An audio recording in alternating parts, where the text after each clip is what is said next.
Assalamualaikum warahmatullahi wabarakatuh. Selamat siang sahabat petani kopi seluruh Indonesia.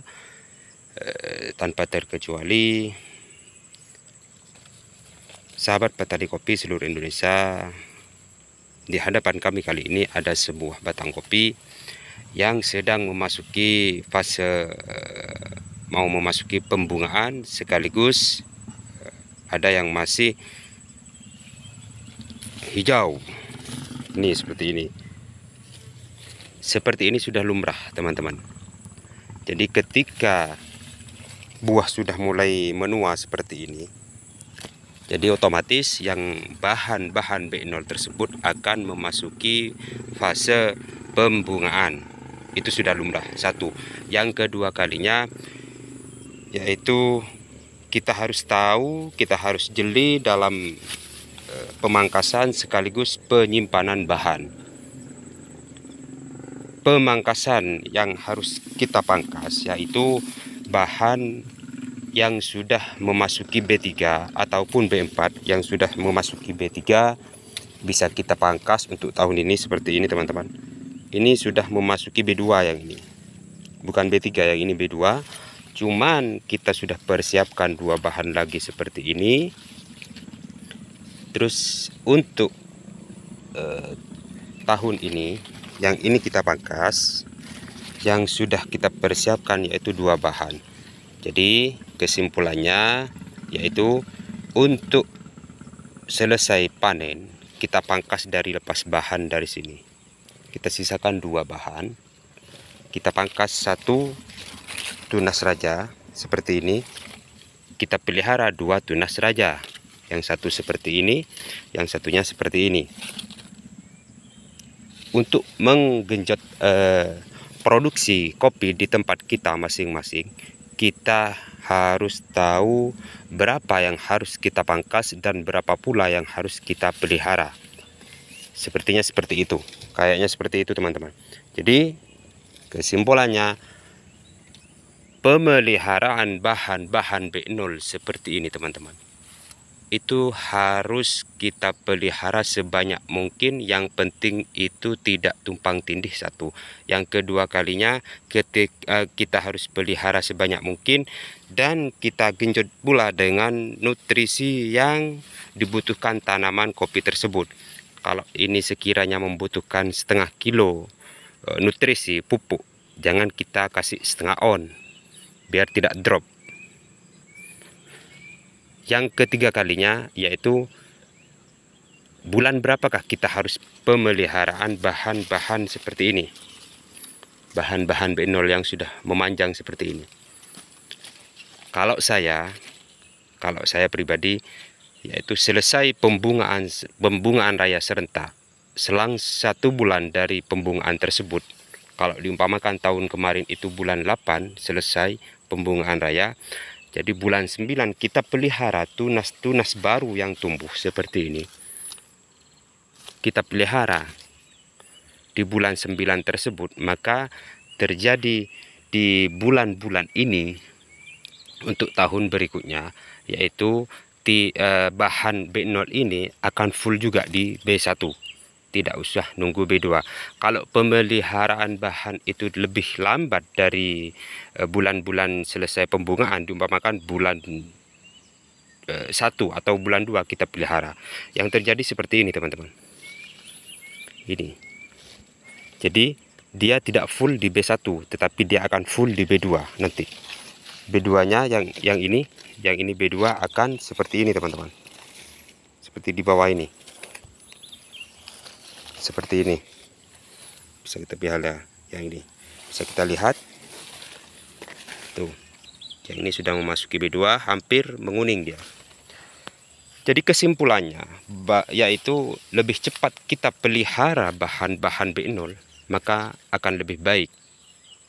Kalau sudah seperti ini kisaran bulan 11 kemarinnya, yang ini saya pelihara, tumbuh yang ini udah berapa ruas? 1, 2, 3, 4, 5, 6, 7, 8, 9, 10, 11, 12 ruas kita pelihara seperti ini. 1, yang ini 2, 3, 4, 5, 6 dengan yang ini 6 tunas raja yang kita pelihara untuk tahun ini. Yang kita pangkas yaitu 1, 2, dengan yang di bawah ini 3.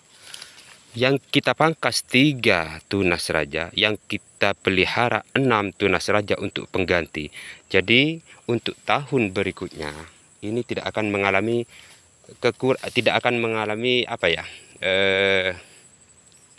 anjlok dalam segi produksi. Apalagi zong, tidak mungkin. Soalnya bahan-bahan sudah kita persiapkan, nutrisi sudah kita cukupi, tergantung dari rezeki kalau sudah seperti itu. Sekarang di kabupaten kami, di desa kami sudah mau memasuki musim pembungaan seperti ini teman-teman. Ini. Bahkan ada yang sudah selesai berbunga kemarin-kemarinnya, tapi masih belum sempurna, cuman sebagian saja. Jadi sekali lagi, bagi teman-teman yang ingin melakukan penyimpanan bahan, silahkan dilakukan penyimpanan bahan-bahan B0 ini secepat mungkin. Paling tidak 1 bulan selang pembungaan raya serentak. Kita pelihara bahan-bahan B0, terus kalau terbuat dari tunas raja seperti ini, paling tidak kita buat 4, 5, sampai 6. Ini barusan ada teman-teman 2, tapi saya buang. Kedua-duanya saya buang karena terlalu banyak. Yang satunya ini tumpang tindih ke sini, yang satunya ini tumpang tindih ke sini. Makanya yang ini dua-duanya kami buang. Meskipun itu tunas raja, kita lebih tahu di lapangan kita. Jangan kita hanya mengikuti teman-teman yang sudah terbiasa. Kita bisa ambil ilmu dari teman-teman yang lain, tetapi kita harus punya jati diri, harus punya keputusan sendiri di kebun kita. Kalau kita cuma berpatokan sama teman-teman yang lain, ya kalau patokannya itu selalu tepat. Kalau tidak tepat, pada akhirnya kita yang mengalami kerugian pula. Kita harus punya jati diri, kita harus punya prinsip. Berkebun itu jangan hanya mengikuti, jangan hanya ikut-ikutan. Kita harus punya kesimpulan. Kalau sekiranya ini diumpamakan yang ini teman-teman, saya kasih contoh, diumpamakan yang B2 itu seperti ini, diumpamakan yang ini kita mau lanjut ke B3, ya terserah kita. Mau kita pangkas ya terserah kita. Kalau sekiranya bahan-bahan B0 ini minim, sekiranya bahan-bahan B0 ataupun B1 yang lanjut ke B2 itu minim, jadi yang B2 bisa kita toleransi sampai memasuki ke B3. Jangan kita mengambil keputusan yang sekiranya merugikan kita sendiri. Seperti itu. Kalau sekiranya bahan-bahan ini banyak seperti ini teman-teman, contoh seperti ini.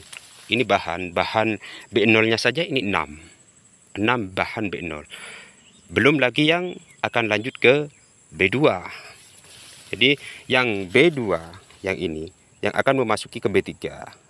Yang ini akan saya pangkas hanya sampai B2 saja.